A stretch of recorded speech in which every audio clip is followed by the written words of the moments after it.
Reels वाली बहू। प्रज्ञा को रील्स बनाने का बड़ा ही क्रेज है और वो दिन भर रील्स बनाती रहती है। खाते पीते घूमते फिरते घर में कॉलेज में रील्स बनाने के कारण प्रज्ञा पूरे कॉलेज में हाईलाइटेड है।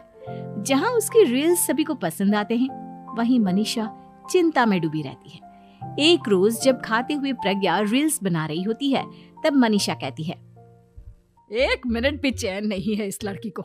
ये नहीं कि खाना तो आराम से खा ले, लेकिन नहीं, अरे थोड़ी देर रील्स नहीं बनाओगी तो आसमान नहीं टूट पड़ेगा। अरे मम्मी, इसी को तो कहते हैं डिटर्मिनेशन। तुम नहीं समझोगी ये सब। हे भगवान, इस लड़की को सद्बुद्धि दे। जब देखो तब टेढ़ा बाका मुंह बनाती रहती है। मनीषा की बात का प्रज्ञा पर जरा भी असर नहीं होता और वो खाते खाते रील्स बनाती रहती है।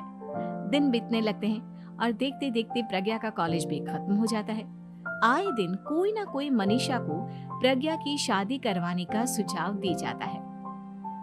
सब ठीक ही कहते हैं, प्रज्ञा की शादी कर देनी चाहिए। अपने घर के काम काज में व्यस्त हो जाएगी तो खुद ही ये रील्स और नाच गाना बंद हो जाएगा। मनीषा और प्रेम प्रज्ञा के लिए एक अच्छा लड़का ढूंढने लगते हैं और तभी विकी का रिश्ता प्रज्ञा के लिए आता है, जिसने प्रज्ञा को उसकी रील्स देखकर पसंद कर लिया था।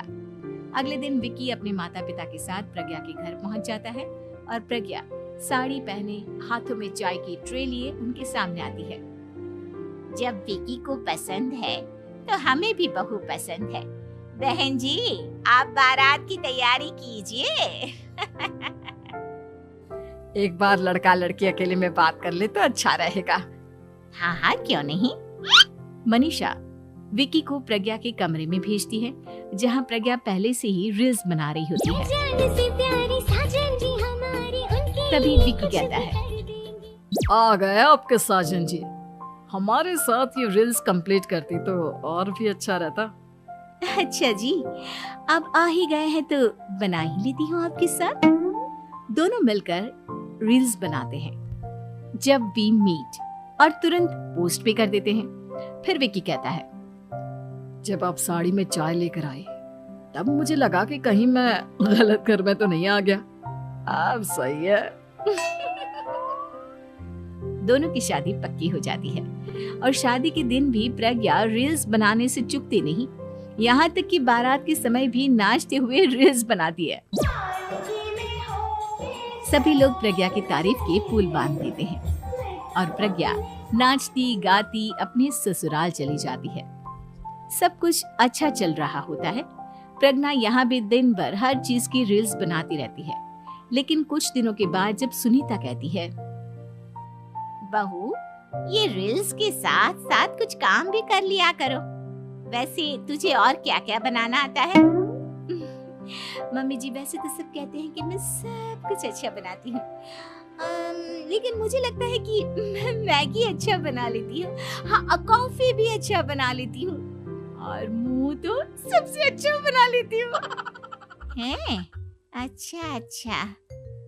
सुनीता अपना माथा पकड़ लेती है और कहती है, बहू, कुछ खाना बनाना भी सीख लेती। मम्मी जी, मैं लंबी प्लानिंग कर रही हूँ। जल्दी ही मैं इतनी फेमस हो जाऊंगी कि मुझे पैसे मिलने लगेंगे। हम दोनों सास बहू राज करेंगे, राज। नौकर काम करेंगे और लोगों की तो लाइन लगेगी हमसे मिलने के लिए। तेरा दिमाग खराब हो गया है क्या बहू? हंसी मजाक तक ठीक है, लेकिन इस तरह घर नहीं चलते। जितना जल्दी हो इस घर के तौर तरीकों को सीख लो। प्रज्ञा मुंह घुमाकर चली जाती है और तुरंत उसी वक्त एक रील बनाती है। ये देख सुनीता का गुस्सा 7वें आसमान पर चला जाता है और विकी के घर आती ही सुनीता उसे सब कुछ बताती है। विकी भी अब प्रज्ञा की इन हरकतों से परेशान हो जाता है। तुम टेंशन मत लो मम्मा, मैं देख लूंगा। विकी कमरे में जाता है तो देखता है कि प्रज्ञा रील्स बना रही है। विकी बड़े ही प्यार से प्रज्ञा से कहता है, प्रज्ञा, इन सब के लिए मैं तुम्हें मना नहीं कर रहा हूँ, लेकिन फिर भी हर वक्त तो ये अच्छा नहीं लगता ना।